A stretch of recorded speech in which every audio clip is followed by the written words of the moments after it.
Hey there, John Hunter. I'm coming to you this week with a topic on disabled vets and property tax exemptions. So, just to start, I'm a lender, loan officer. This is what I do. I do VA loans, conventional loans, all types of residential mortgages. 29 years, VA is my specialty. So, any questions you guys have on this, you can contact me directly. I can help you. And let's get into it. So, as a vet or a surviving spouse of a vet, uh, most states allow you to be exempt or have a reduced property taxes on your primary residence. So now the rules can vary dramatically from state to state, city to city, county to county, and sometimes city to city. City to city is pretty rare, but most of it's county and state specific. Um, and they can be kind of tricky, some of these rules, but so don't take anybody's word for it, really. You really have to verify it for yourself. So you want to call or contact whoever or whatever county you're in. That's where I would start. So if you Googled whatever county you're in, tax assessor, you're going to find the right site. And then if you within that search for tax exemptions, very often you'll find it under the senior citizen exemption or disabled vet or disability, right? You'll find it under there. So, and most counties have some policy on it.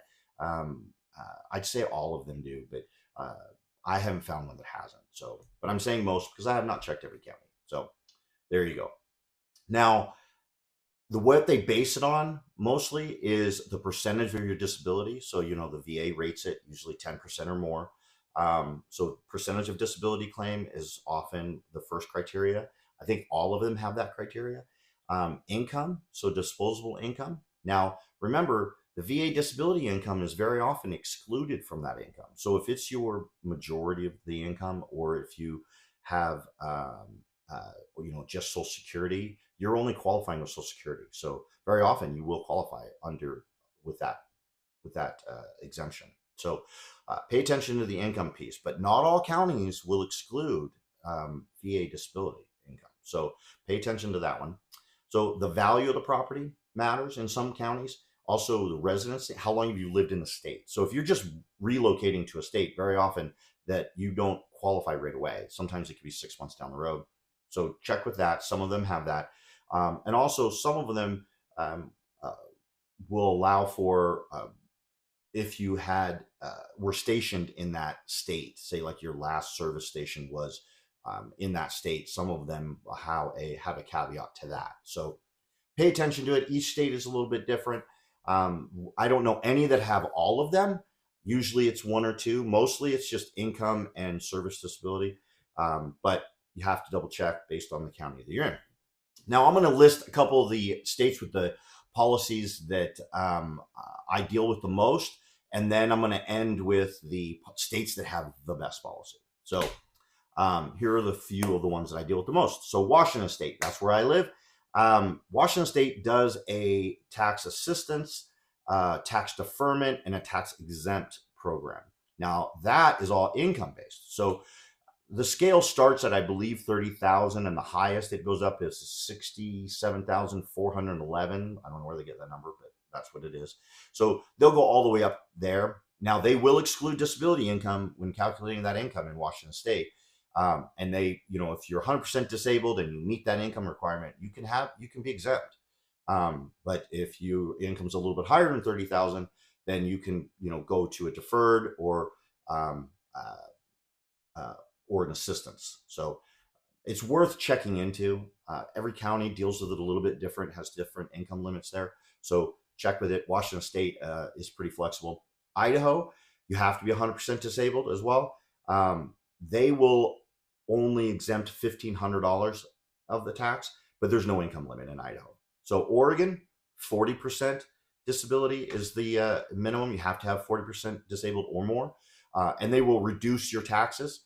Of course, the higher the disability rating, the more they'll reduce. And they do have an income limit. You have to be within 185% of the poverty level in the county that you're in. And that can vary. So Arizona, they start at a 10% disability. It's about as low as it gets. Their income limit is really low. So I think it's like $30,000 is their income limit. So that's a little bit more restrictive of the states. Now, Nevada, 60% disability or more, and they will reduce the taxes, and there's no income limits in Nevada. Tennessee, 100%, require 100% disabled, and what they will do is they'll exempt $175,000 of taxable value. They'll subtract that from the total value, and that's what you'll pay tax on. And there's no income limit in Tennessee.